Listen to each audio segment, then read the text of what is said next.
Start the recording. Okay, anytime.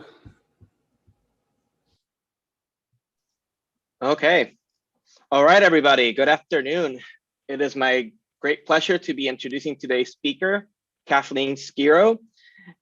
She is an assistant professor at the University of Virginia in the Department of Environmental Sciences. She got her PhD from UCLA prior to becoming an assistant professor and did a postdoc at JPL. In short, her research looks at the topic of tropical deep convection, its onset, evolution, and the role of the thermodynamic environment, and more recently, in role in cloud feedbacks and climate sensitivity, which will be the topic of her talk today. The title is Impacts of Tropical Deep Convection and Low Cloud Feedbacks and Climate Sensitivity. And without any further ado, take it away, Kathleen.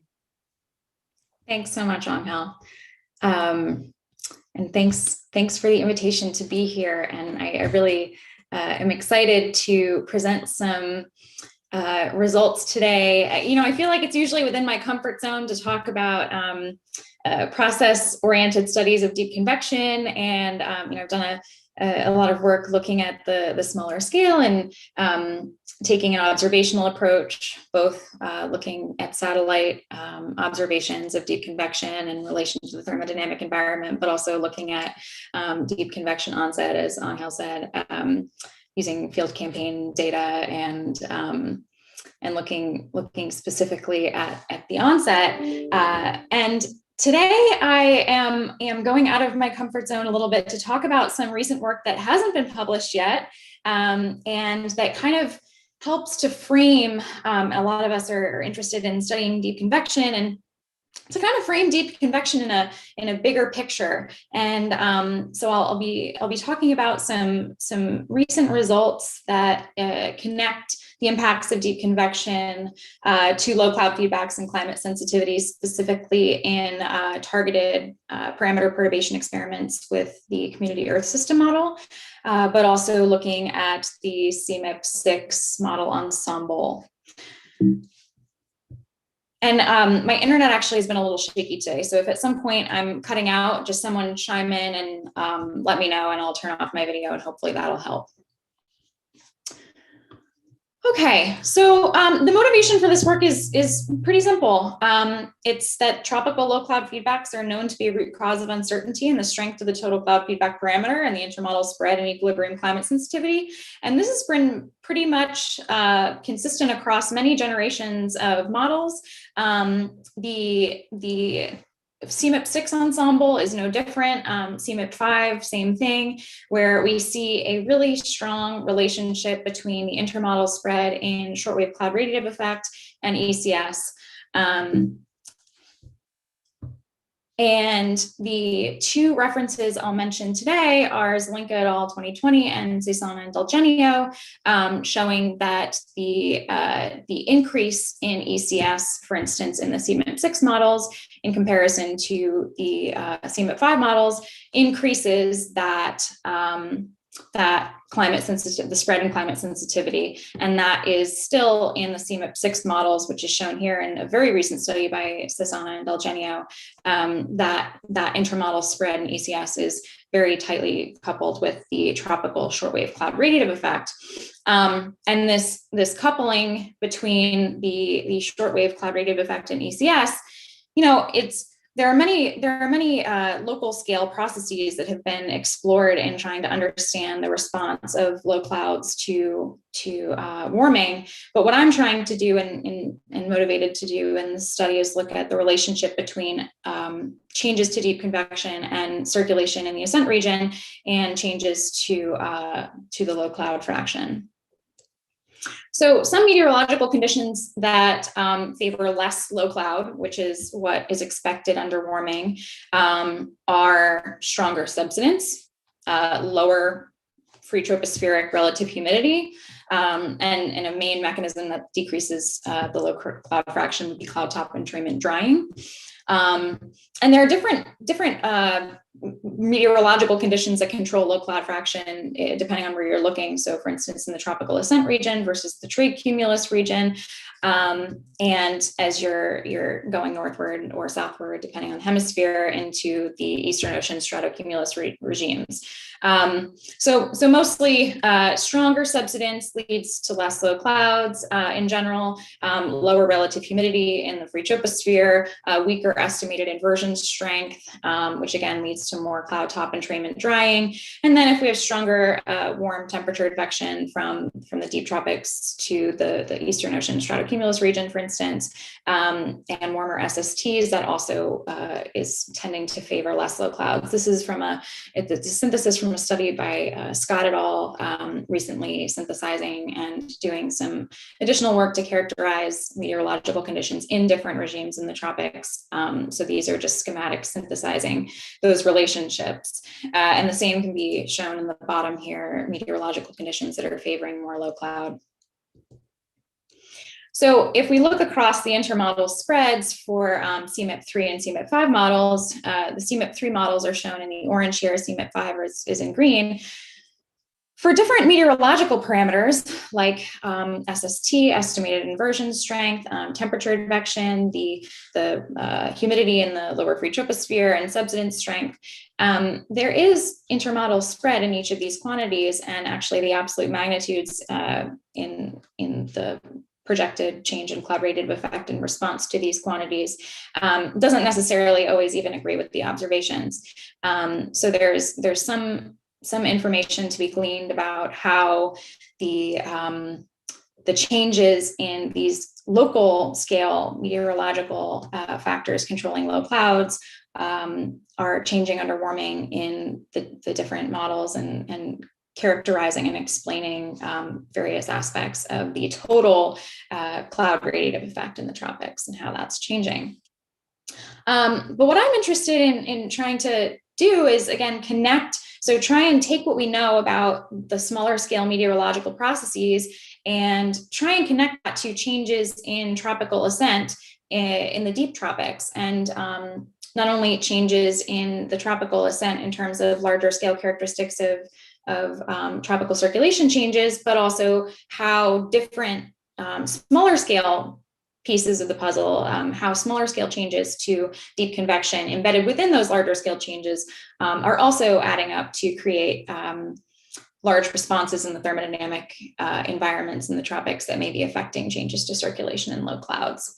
Because we know it's this large coupled process, and this is a very broad schematic, taking a general overview and average picture of what each of these individual convective systems are doing and imparting an influence on the overall circulation and thermodynamic structure. And so I'm trying to take a look across scales between branching between convection onset at the very small scale and changes to circulation at the large scale, and how all of that adds up to potentially create impactful changes to the tropical atmosphere that could be contributing significantly to the intermodal spread and climate sensitivity.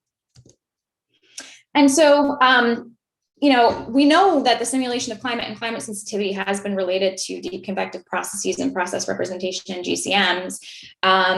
And so again, trying to take this literature of and knowledge of low clouds and low cloud feedbacks and local cloud controlling factors. And also on the other hand, we know that deep convection is a really large source of uncertainty, but it's been a little bit less explored in terms of what its effect on cloud microphysics, cloud feedbacks, and is there some relation to the low cloud feedbacks. And in particular, I really like this study by Steve Sherwood, which I feel is worth highlighting, and sort of in the same vein that I'm trying to attack in my own work, where what they did was they found this lower tropospheric mixing index, which is referred to as S here. They found that generally in models that have a greater lower tropospheric mixing index, you have more moisture being mixed out of the boundary layer into the lower free troposphere. So that leads to models here on this figure where they have a greater free tropospheric relative humidity in comparison to the boundary layer.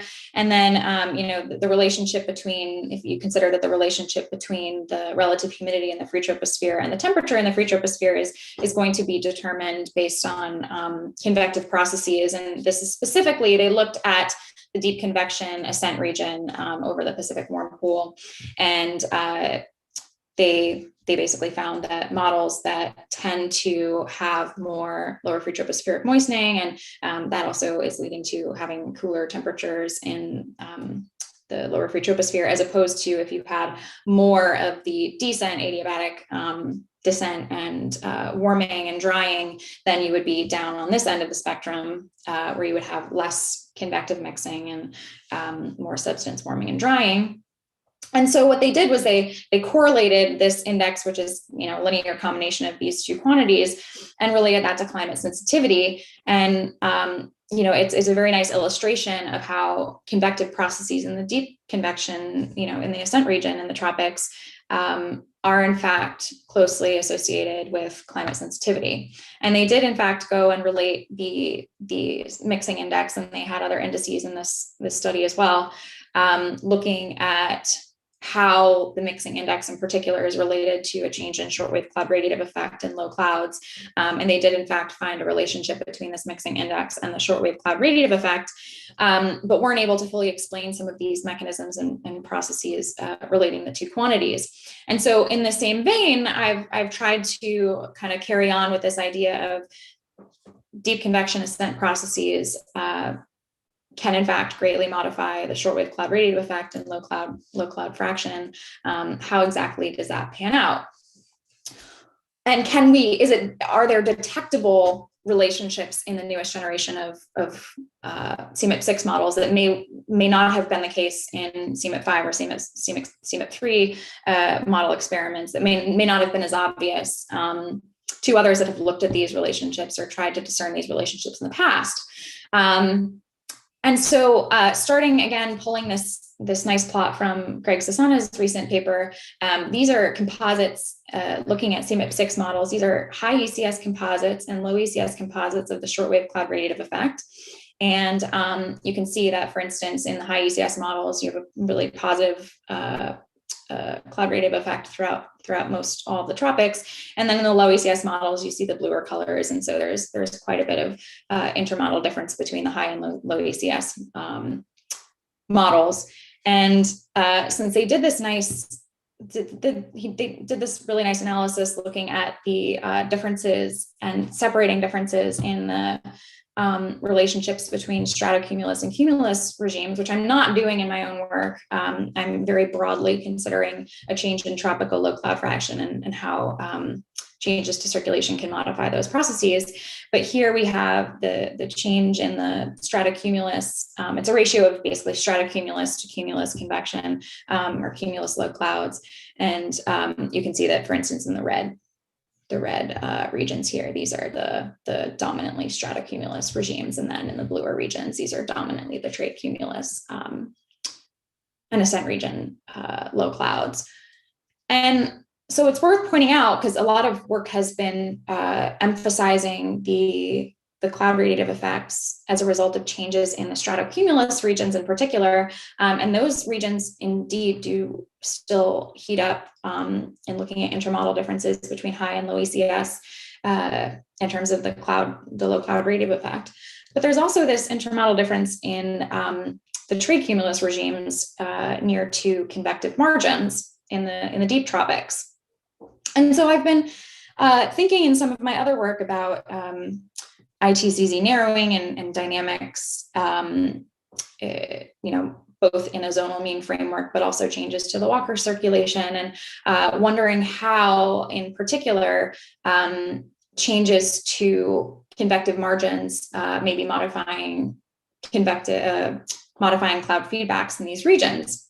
And so that brings me to this notion of, okay, well, maybe in my exploration linking the deep tropics to low cloud feedbacks, or deep convective processes to low cloud feedbacks, maybe there's something with the ITCZ narrowing. And again, this is a schematic in a zonal mean framework where, just to briefly introduce to those who aren't as familiar. So under warming, most models predict that the tropical ascent region will narrow or become more equatorward, which isn't the same everywhere. Again, this is just a zonal mean picture of what those processes look like, where you have the deep convection that's more concentrated along the equator. That is consistent with an increase in the strengthening of the convection and the overall circulation within these ascent zones.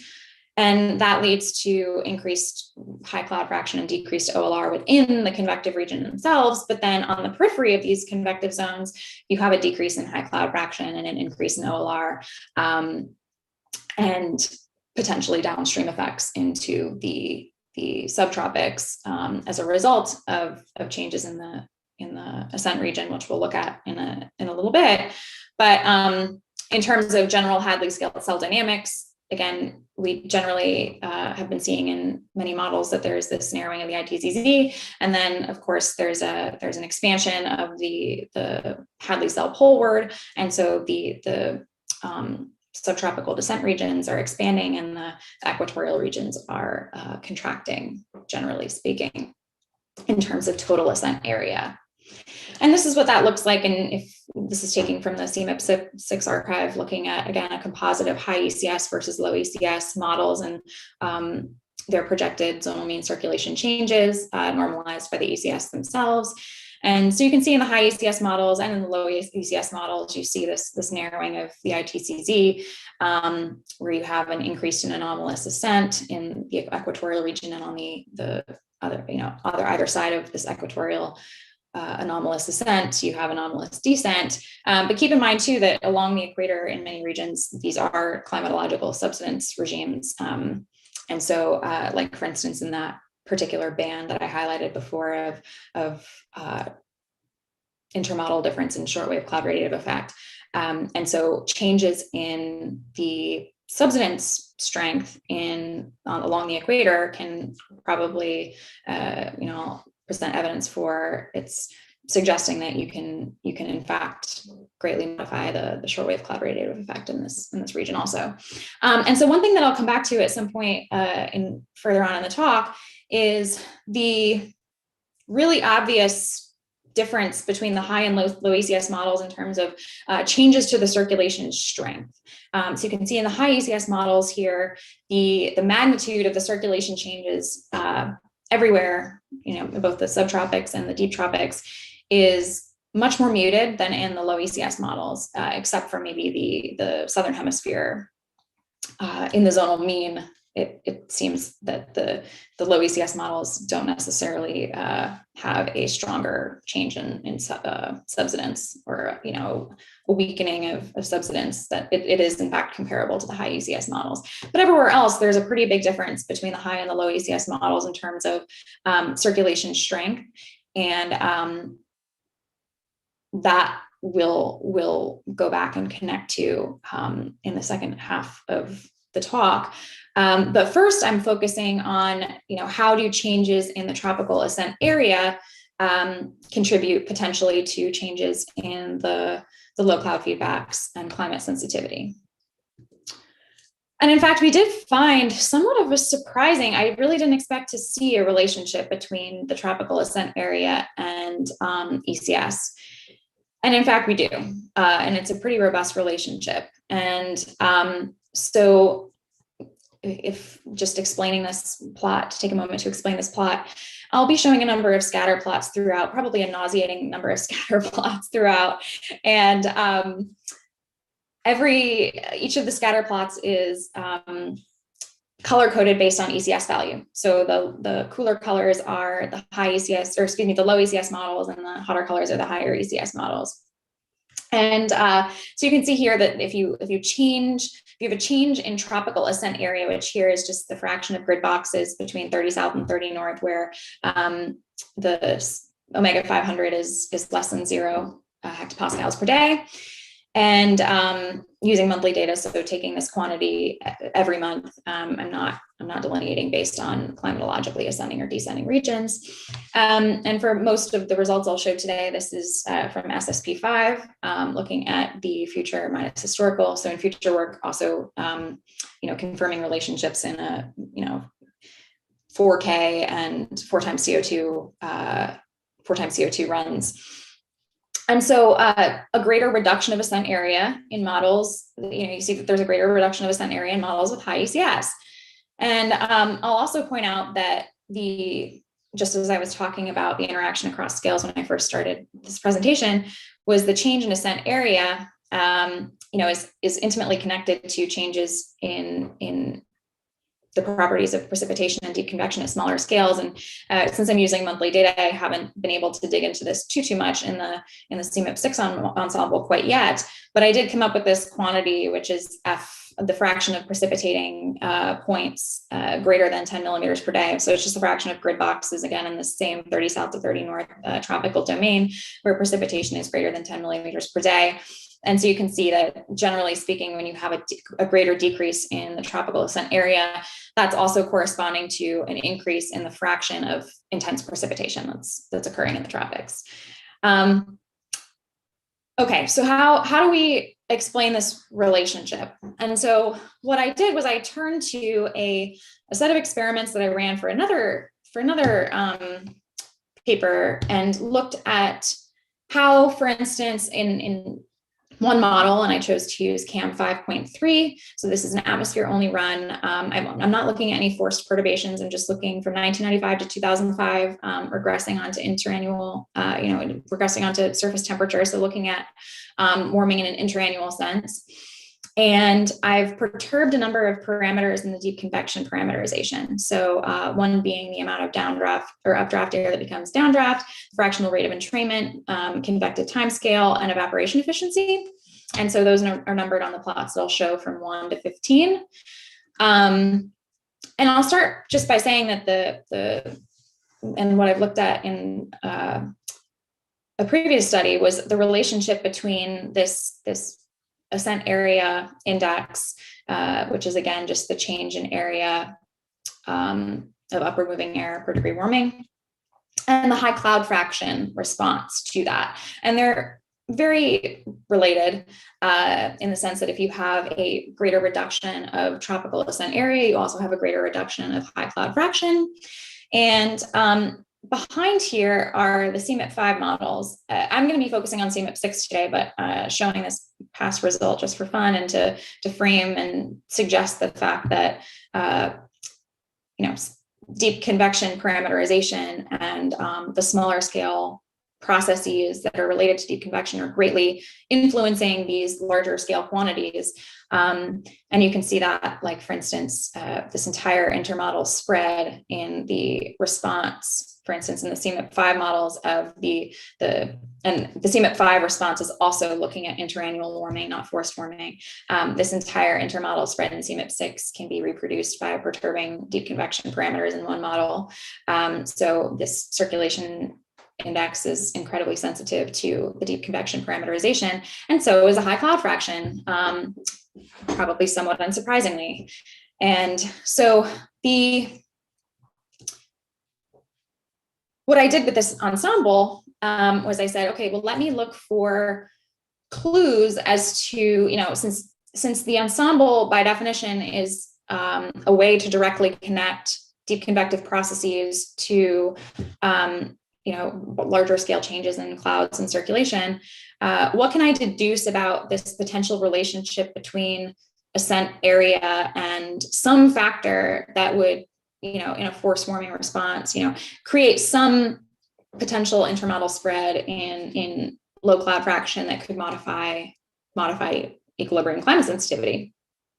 And so use this ensemble to look at a number of relationships. One was revisiting, to some extent, this Sherwood et al. Idea of what I'm terming a moisture mixing pathway, where if there's a greater difference in relative humidity between the boundary layer and lower free troposphere, that's been shown to be related to changes in low cloud fraction. And so I thought maybe, okay, well, how does that relate to this larger scale change in ascent area index? And in fact, it does in the parameter perturbation experiments. It does relate to the change in relative humidity between the boundary layer and lower pre-troposphere, and this change in relative humidity between the boundary layer and lower pre-troposphere is related to a response in the low cloud fraction.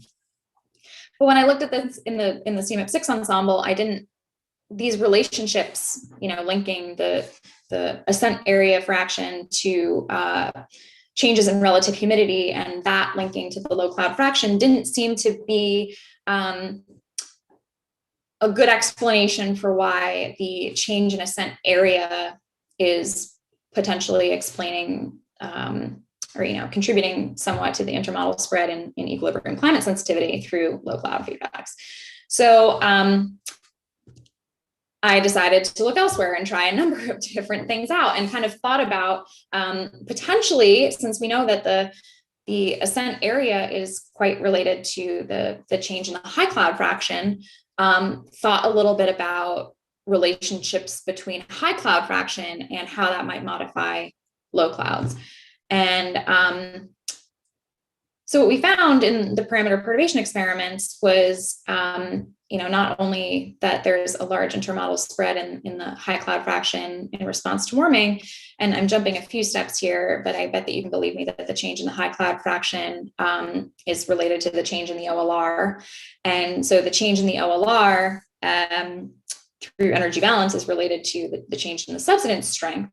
And so this difference intermodel, or this is an intermodel, this is the same model, but among the different runs, the perturbation to the deep convection parameterization through perturbing the high cloud fraction perturbs pretty significantly the amount of outgoing long wave, which we think, it looks to be pretty tightly correlated to the response of the circulation strength to warming. This in particular is pulling out the circulation strength in the descending region in the tropics. So omega greater than 0 in the tropics. And that subsidence strength is in fact related to the spread among the model ensemble in the low cloud fraction. And so I'm terming this the radiation subsidence pathway. And I wouldn't necessarily have thought of this to begin with, but it's a multi-step process. But in fact, we do think that this might be a link between changes in the tropical ascent area and low cloud fraction through the subsidence and through changes in high clouds. So again, I was using the parameter perturbation experiments to try and look for clues that could explain the intermodal spread in the CMIP6 ensemble and the relationships to the ECS. So let's go back to looking at the CMIP6 ensemble to see if we see any of these relationships emerge in this ensemble. So in fact, we do see this same relation between tropical ascent area and high cloud fraction, where if you have a greater reduction of ascent area, you also have a greater reduction of high cloud fraction. That then correlates to if you have a decrease in greater decrease in high cloud fraction in certain models, you have a greater increase in outgoing long wave in those models. That then leads to less subsidence reduction. So in most all of the models, the subsidence strength per degree warming is reducing, and so you see those negative values here. But there's less reduction in the models that have more outgoing long wave, presumably due to a decrease in high cloud fraction related again to a decrease in total tropical ascent area.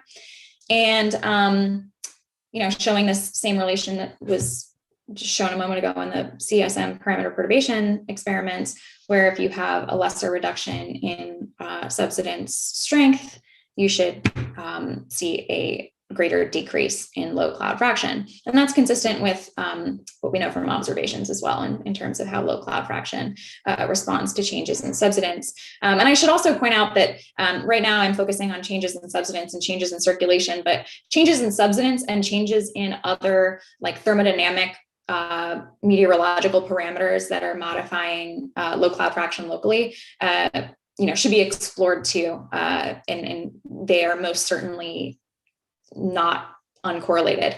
So I'm tending to focus on subsidence strength, but it's absorbed in that is also relations between the changes in the subsidence strength and other thermodynamic properties like inversion strength.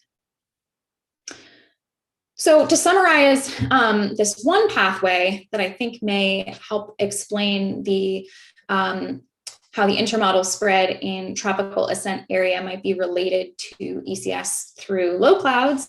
If we have a reduced ascent area in the deep tropics, that leads to fewer low clouds, more outgoing long wave, lesser reduction in the subsidence, and fewer low clouds. And so that might be one pathway through which we can explain that ascent area and ECS relationship.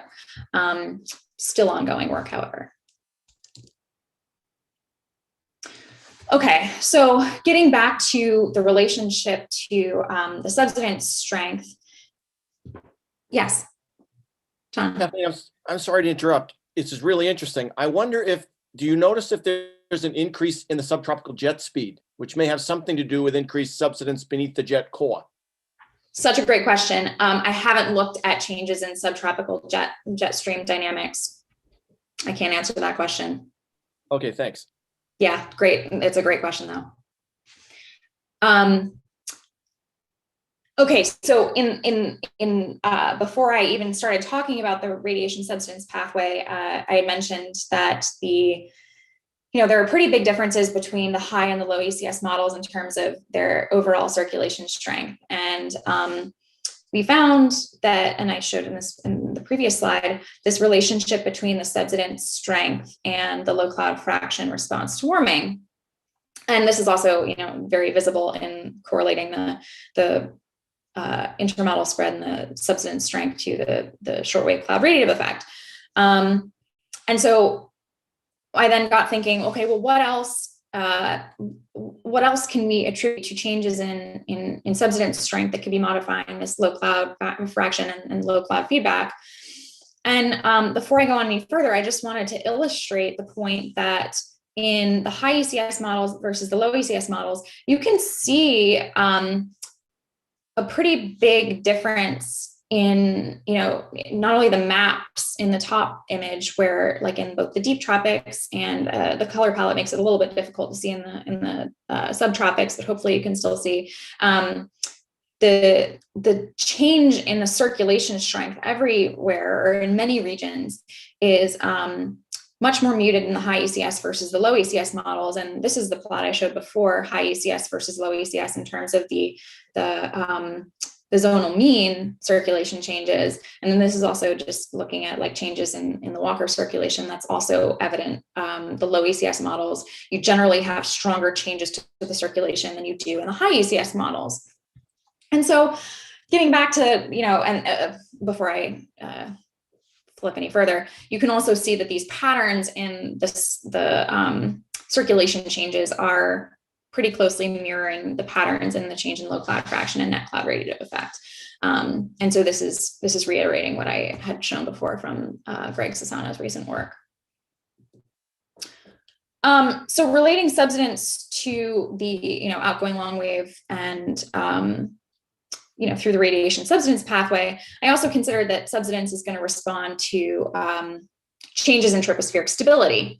And so I did go on and look to see, well, okay, maybe there are intermodal differences in the change or the response of the tropospheric stability to warming, perhaps due to convective processes. And I didn't find much of a relationship to the change in the subsidence strength per degree warming, but I found a relationship to mean state subsidence strength. So in models that generally are more stable in their mean state, they generally have a more muted response of circulation. I'm just showing here in the subtropical, or not necessarily the subtropics, but in the descent regions in the tropics, I'm showing the relationship between stability and how if you're a model that generally has a more stable troposphere, you generally have less strong responses of circulation changes to warming, which then closely relates to the intermodal spread and the shortwave cloud radiative effect and low cloud fraction, which I showed a couple of slides earlier.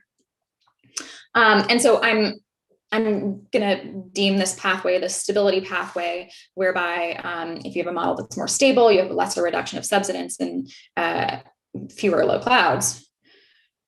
And this, I was only looking at monthly data, or have only looked at monthly data so far in the CMIP6 ensemble. And so I was trying to think of a way to connect this to changes in intensity of deep convection or precipitation, and came up with this, again, this frequency of grid boxes precipitating greater than 10 millimeters per day. And that's on the x-axis here in the mean state. And so the mean state frequency of intense convection relates, in fact, to the mean state static stability of the troposphere. But again, this is just monthly mean data. And so I wanted to look at this a little further, this relationship to the subsidence, and how to explain, how we might explain intermodal differences in stability. Sorry, I just said subsidence and then stability. So looking a little bit more at the process representation, I went back to the CSM, the PPs. And what I found, I looked at one parameter in particular, the entrainment rate, and what you can see to the right here is this is just a potential temperature plotted for, and this is for in the descent region of the tropics, just the mean descent region. If you have a model, if the model was run with a lower entrainment rate, it ends up being more stable. And if the model is run with a higher entrainment rate in the parameterization, it's slightly less stable. And so I thought, okay, well, if in these different runs where they have differences in stability, which is somehow related to the entrainment, which I'll get back to in a couple of slides, do they have different characteristics in their low clouds, both in the mean state and in a response to interannual warming, for instance? And how does the circulation change among these models? So the expectation, reminding from CMIP6, is that if you're generally more stable, or you have a model that's generally more stable, the response of circulation to warming, in particular, again, I'm plotting here the subsidence strength, the change is lesser. And so that lesser reduction of subsidence, consistent with observations, would lead to fewer low clouds. And so just checking for consistency in the mean state, what I am showing here, so numbers 4, 5, 6, 7, and 8 are low entrainment to high entrainment.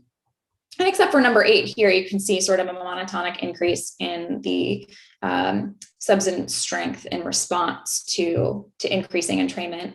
And so what you have is a circulation, in this case, it's descent strength, that is less strong in models with more stable tropospheres. That, in this case, it's entrainment, low entrainment.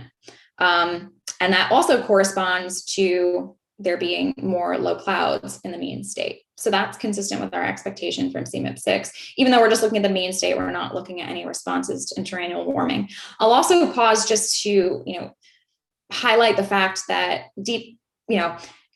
perturbing the deep convection parameterization leads to some decent response in the subsidence strength, and also, a 8% difference among model runs in the low cloud fraction in the descent region. So clearly this demonstrates a relationship between deep convective processes and low cloud fraction. And here it's also illustrating the fact that the subsidence strength is closely tied to the low cloud fraction. And so looking at, as we were in the CMIP6 ensemble, the responses to warming, now this is again in response to interannual warming, not forced warming, but you can see that except for number 4 here, 5, 6, 7, and 8, if you increase the entrainment rate, that is a less stable atmosphere. Your circulation changes are stronger, and you end up with actually slightly increased low cloud fraction. But the direction of this relationship is consistent with what we saw in the CMIP6 ensemble.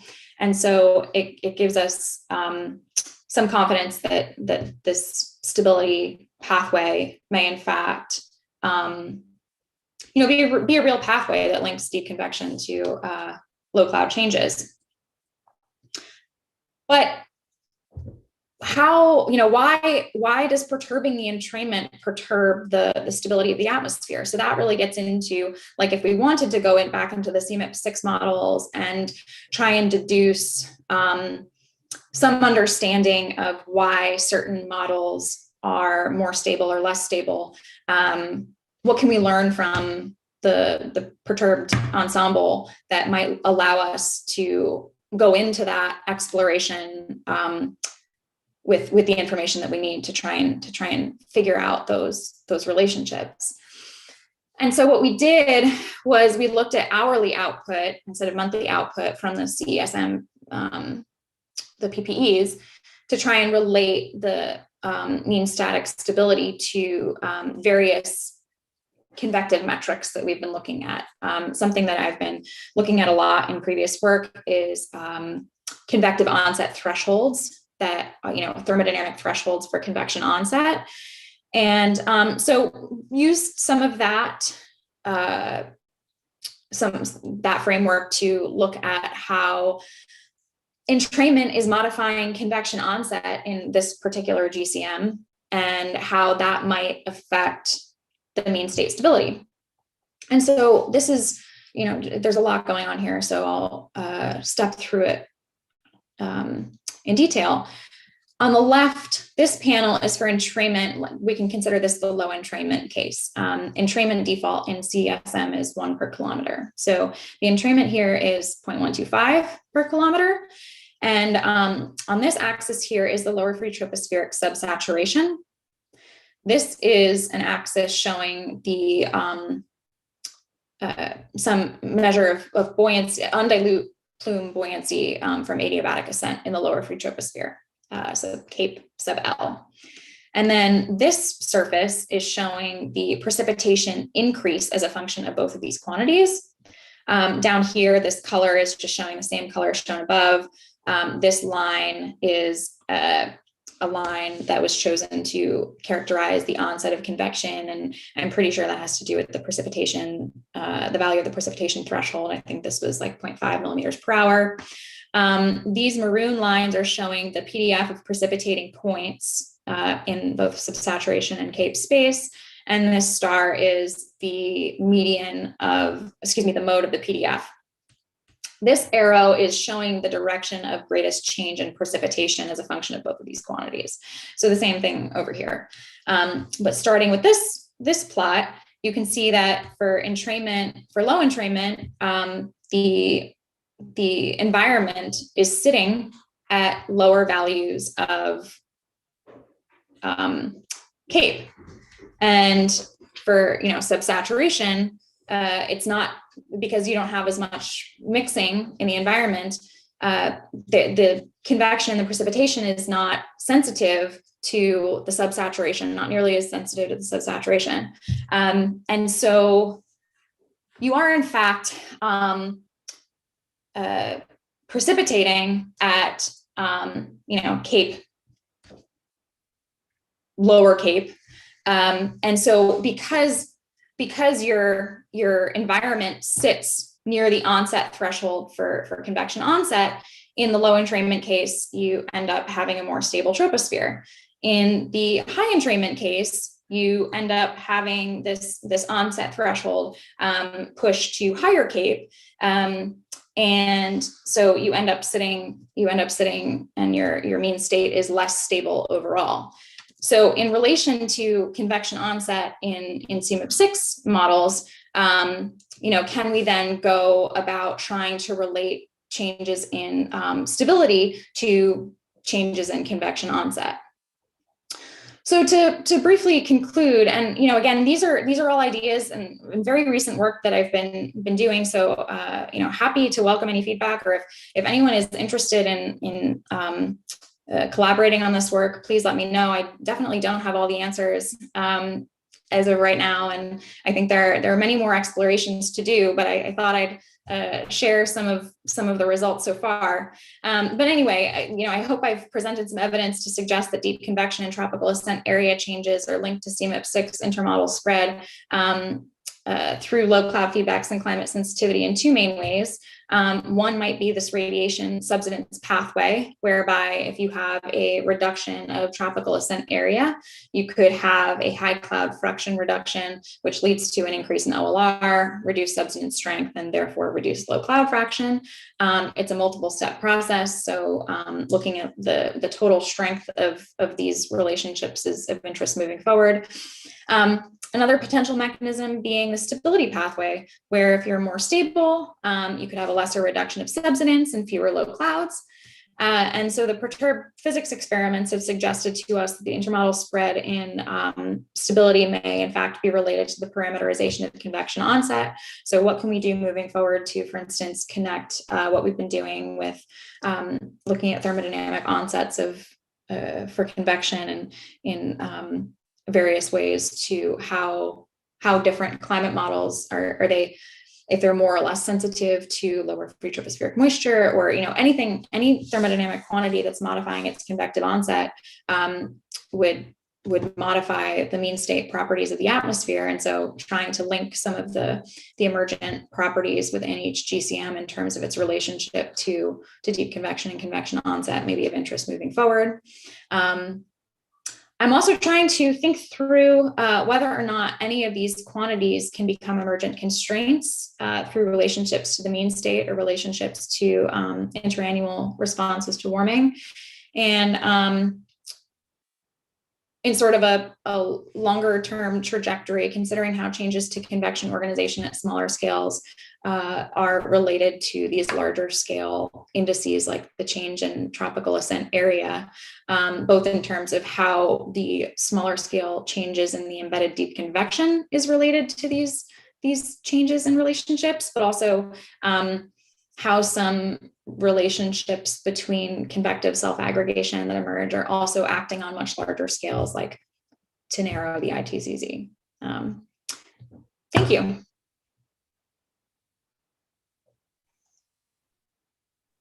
All right, thank you, Kathleen, for a very thought-provoking and interesting talk.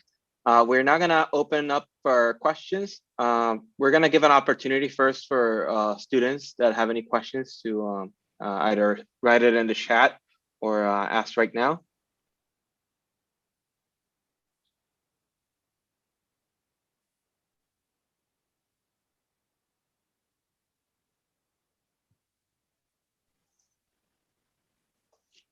Okay, I don't see any students writing or asking questions, so I'll let it for everybody else. I see that Liz Maroon has her hand open. You have a question? Sure, thanks. I didn't mean to stop any students from asking questions, though. That was really cool. Thank you for coming and giving this talk. My question's about, have you thought at all about the role of the double ITCZ bias in this at all? Because like double ITCZ bias has also been shown to be an emergent constraint on ECS. So I think, what is it, like models that have less of a bias have higher ECS, and that's got to be related to ascent area, especially depending on how you define things. And then I'm also reminded of, I remember the CSM tuning experiments where they changed the cloud microphysics, saw an improvement in the double ITCZ and improvement in the subtropical clouds somehow. So I'm just curious, I haven't thought about ITCZ in a while. What do you think? Yeah, totally. Thank you, Liz, for bringing that up. It has to be, related through similar mechanisms. Beijing, who the author of the double ITCZ ECS, looking at that as an emergent constraint. I have had conversations with Beijing about this, and it is incredibly, I think that he was thinking along the lines of, well, maybe because there's also this thought of if you have the ITCZ that is kind of replacing the low clouds, then you modify the low clouds, not only through remote effects or something indirect, but you're like physically replacing them with improper ITZZ, and therefore, you know, you're not having low clouds in equatorial regions where you should be. So, you know, I think that's some of it too that needs, you know, further exploration. But I would love to connect some of these results and think about these results within the context of those a little bit more. And you might have had another point that I haven't touched on yet, but would like to, if you would remind me. Oh, there's this paper by Wolfley et al. Where they played with cloud microphysics and saw an improvement in double ITZZ. Right. Which is all related. You've touched on all of it. Yeah. And Ming Zhao's work too with looking at precipitation efficiency and relating that to climate sensitivity. Exactly. And that was a huge motivation for this work, trying to find physical mechanisms linking these ascent region processes and deep convection to the low clouds. But surely there are many other factors that are coming into play. I will also caveat that these relationships, you know, I'm specifically coming at this from looking at the intermodal spread, what could contribute to the intermodal spread in the low cloud fraction. And it's not necessarily suggesting that these are the most dominant processes that in the mean state would be affecting low clouds or anything. It's just, you know, intermodal differences in whatever physics or whatever mechanisms that may create, you know, add to the intermodal spread in the low cloud fraction. Cool, thanks. Yeah, thank you. Any other questions?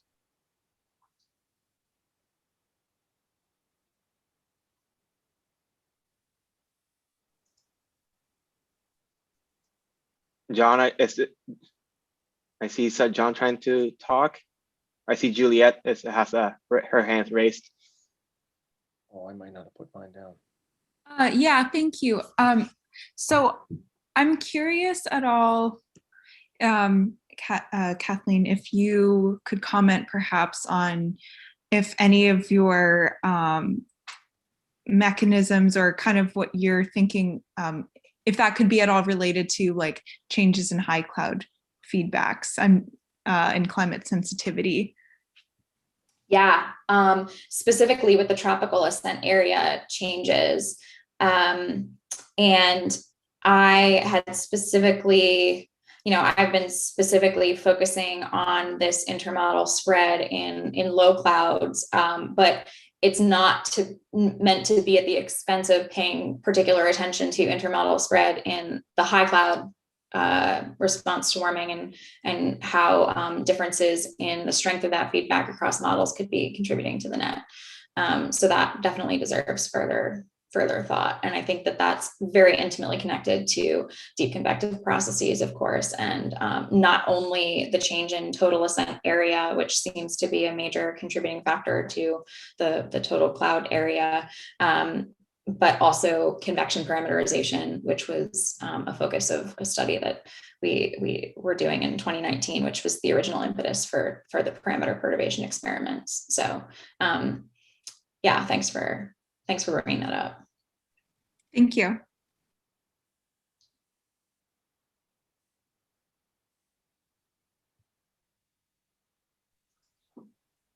I have John with his hand raised, and I also have a chat question. Oh, let John first. Thanks, Angel. Yeah, Kathleen, really interesting talk. There's so many different things that I think a person could do next that are interesting. I had a little bit of a hang up. Maybe it's just in the phrasing or the words that I don't quite understand how a more stable stratification leads to a smaller reduction in subsidence. Did I miss something? Yeah. Okay. So yeah, smaller. It's a smaller change in the circulation, which ends up, you know, the net result ends up being that the circulation is still stronger because the response is muted by the fact that the troposphere is more stable. I see. So the ascent is stronger. And if you measured the U.dl around your vertical cross section, it would be about the same, but the subsidence is not as strong. Is that right? Correct. I think yes. Okay, thanks. sorry about the confusion. It wasn't your fault. It was Nope. mine. I was drifting away there at a moment. So thanks. Yeah, no, thank you. Thank you. Yeah, it's a good point, and it's an interesting to think about the subsidence, and there are a lot of nuances there in terms of relating to subsidence in general. Like I had mentioned, that something I need to consider is going back to looking at the covariability between changes in subsidence and changes in like the estimated inversion strength and lower tropospheric stability that are known to be pretty strong contributors to changes in low clouds and meteorological conditions that are modifying clouds locally. And so, the subsidence is, and the change in the circulation is not acting independently of other meteorological, it's correlated with these other meteorological parameters, or anti-correlated with these other meteorological parameters that are important to consider for changing low clouds. And so, doing some multi-linear regression and trying to understand respective contributions from these changing quantities, not only to the magnitude of the feedback, which has been a primary focus of certain papers, but also in terms of explaining the intermodal spread. So yeah. And one other thing about the jet that I'd mentioned earlier, I mean, if there's mixing ratios of maybe stratospheric chemical constituents or even radioactivity that you can identify, maybe that gives you a hint, even without doing the dynamical analysis of the jet, that there's seepage from the stratosphere that's coming in episodically, at least, that might be somehow related to an intensification of the jet, even before one really does that analysis in detail. I don't know if the models carry those variables or not. Yeah, whoa, that's really interesting. I hadn't thought about that. Thanks, John. Thank you. Great talk. Can I make a comment? This is Greg Tripoli. Hi, Greg. Hi. I think the subsidence should be, the stability determines how fast the subsidence is, right? Because the subsidence is matching the radiation loss. And so for a higher stability, the same radiation loss would produce less subsidence because they match, supposedly. You see what I mean? Because the same subsidence would consume a lot more cooling rate because it warms faster. Therefore, with the same radiation, the subsidence would be less. I think that's just part of the equation. However, I got another question. Okay. What about the existence of things like Kelvin waves and other phenomena that produce mean upward motion regionally? You would think that would reduce subsidence even in the presence of OLR, at least enhance convection too. So the convection would be stronger without so much local compensating subsidence. It would be perhaps contained within whatever wave form is moving through. You know what I mean? Yeah, that's an excellent point. And I have not considered that here. And so that very well could be something that's, dominating this response that should be paying attention to instead, or as well, or, maybe it's well, like the Walker circulation comes to mind, right? Because the Walker circulation is producing the subsidence on the other side of the planet, maybe. So it takes the subsidence away. So you'd have to consider that into looking at this relationship between subsidence and convection. Thanks, that's helpful. I'll do so moving forward. And I'd love to follow up with you about that. Okay, sure. Thanks.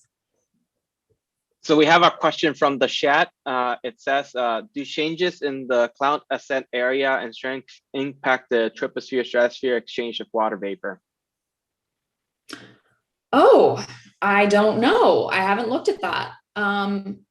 Interesting question. And, maybe even someone here has looked at that and I have not. Yeah, thank you for asking. We have time for one last question. Any last question?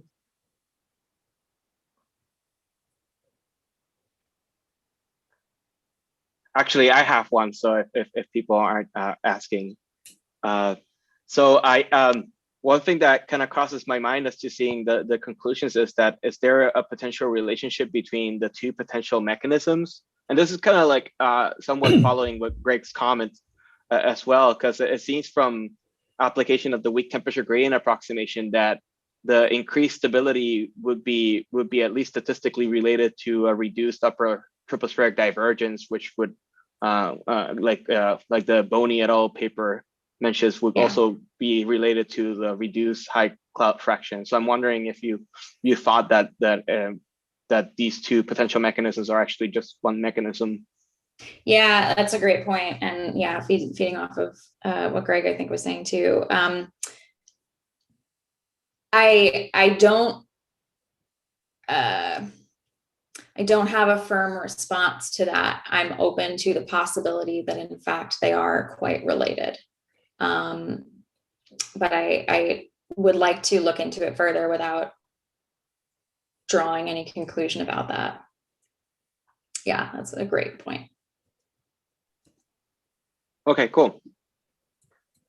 All right, well, thank you, Kathleen, for answering all these questions. I think we're on the hour here, so thank you all for coming, and I'll see you all the next week's seminar, and we'll chat, Kathleen.